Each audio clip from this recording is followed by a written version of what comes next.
Hello there, this is me. My name is ASISIA RAMONIA, anak Lawrence MAUH, and my student ID is D20222105311. Let me guess, I think you must be wondering about what I'm going to talk about, right? If so, don't worry, let me tell you. Let's go! So, in this video, I would like to summarize the 5 articles that I found regarding the digital technologies that we use nowadays.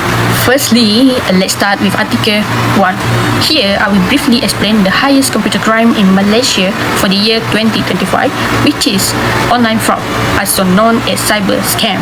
Online fraud refers to crime where scammers use digital platform, fake identities, and online communication to deceive victims into giving money, personal data, and confidential information. This includes phishing email, fake investment, online shopping scam, job scam offer, impersonation through messaging apps, and romance scam. Online fraud is harmful because it causes huge financial losses and serious emotional effects. According to the Star, on 19 October 2025, Malaysia recorded 47,854 fraud cases with losses of RM 1.919 billion as of September 2025. Victims often suffer stress, fear, and loss of confidence when using digital service. These scams are also linked to the international criminal syndicate, making them harder to stop and affecting the country digital economy. So, to prevent online fraud, we need to be cautious of unknown messages, link, or offer involving money. And the second, always verify phone number, website, and social media account. And third, using strong password and enable multi-factor authentication. And after that, keep software update and avoid clicking suspicious link. And the last one, educate yourself through digital literacy program and stay informed about common scam technique. And if you become a victim, the first thing you need to do is report to the Lawyer Malaysian Police PDRM, contact Cybersecurity Malaysia via MyCert Cyber 999, notify your bank immediately to freeze your account. And the last one, for communication misuse, report to the Malaysian Communication and Multimedia Commission MCMC. Online fraud continue to rise, but with awareness and strong digital habit, we can protect ourselves and support Malaysia's digital safety. Now, let's undergo Article 2. I will briefly explain how to register the correct intellectual property or IP for an AI software in Malaysia using the MyIPO website. First, I will go to the Intellectual Property Cooperation of Malaysia website at www.myipo.gov.my, which provided all information about IP protection such as copyright, patents, and trademark. For an AI software, different parts fall under different IP categories. For example, copyright protect the software source code and user interface. Patent protect new and inventive AI method, algorithm, and technical processes. Trademark protect the software name, logo, and brand identity. All of these categories can be found in the link that I provide here. Next, I submit my application through my IPO's online filing system at this link. Here, I create an account, log in, choose the correct application types, and upload the required documents. For example, for copyright, I will submit first and last 25 pages of source code, software screenshot, and a statutory declaration. For patent, I will submit claims, diagrams, technical description, and an abstract. And for trademark, I will submit logo file and classification based on the NICE system. All payments are made online using FPX or card. After submission, my IPO will examine the application which copyright is usually approved quickly. Trademark must be published in the government gazette before approval. Patent take longer because they go through formal and substantive examination. When the application is approved, my IPO issue an official registration certificate giving me full legal ownership and exclusive right to my AI software. Registering IP with my IPO protect the software, strengthen its commercial value, and prevent unauthorized use. This ensures that our AI innovation continue to benefit Malaysians safely and ethically. Article 3.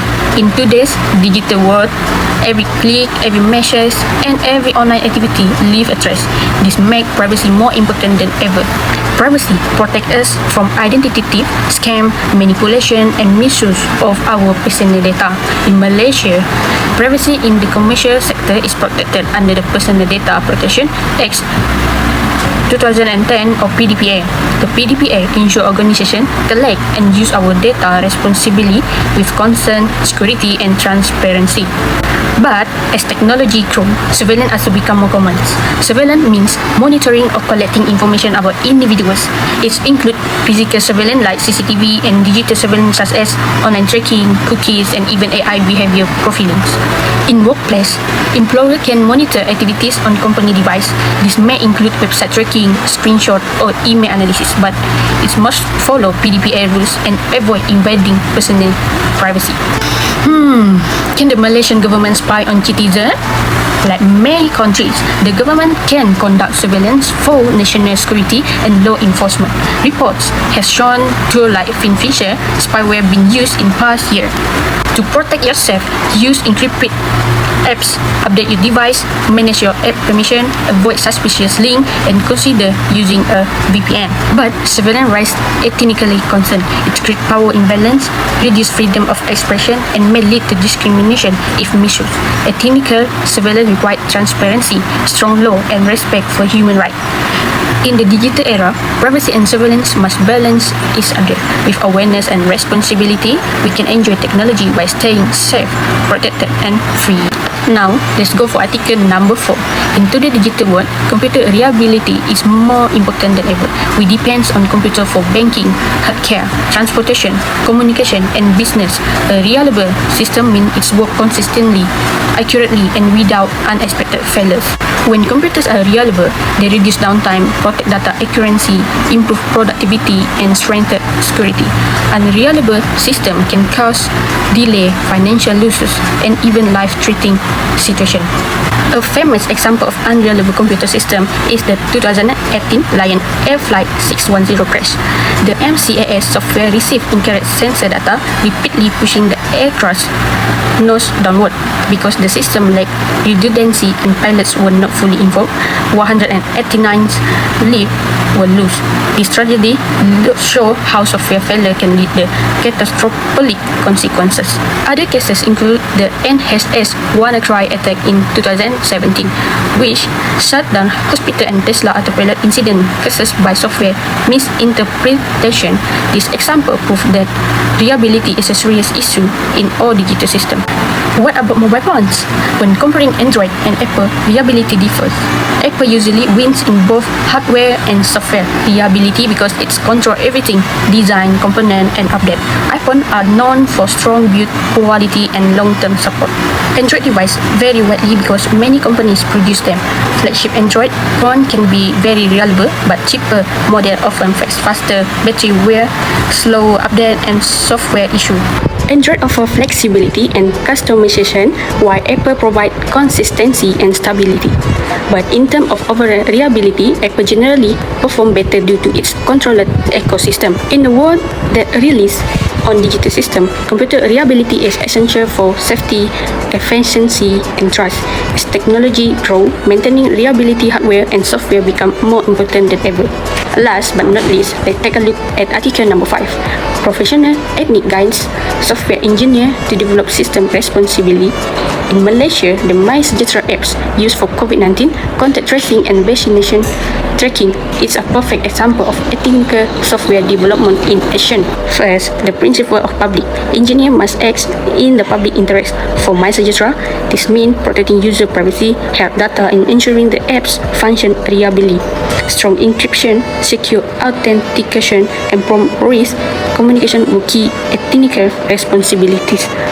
Second, the principle of client and employer. Engineers must meet the needs of their client, the Malaysian government, and their employer while safeguarding the public.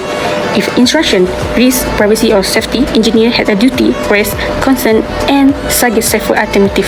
Third, the principle of product. The apps must meet high professional standard. Accuracy, reliability, and throughout testing were essential. System failure could disrupt public health service, so engineer had to fix bugs, update features, and scale the apps responsibly. Fourth, the principle of judgment. Engineer must make objective, independent decisions based on evidence.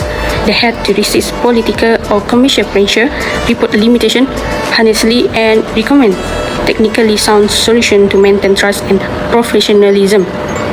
In summary, the SMI Sejahtera Act show how software engineers uphold ethnic truth, the principle of public, client and employer, product and judgment. This principle ensure public safety, high quality system and trustworthy digital governments. So, I think that's all. Thank you for listening.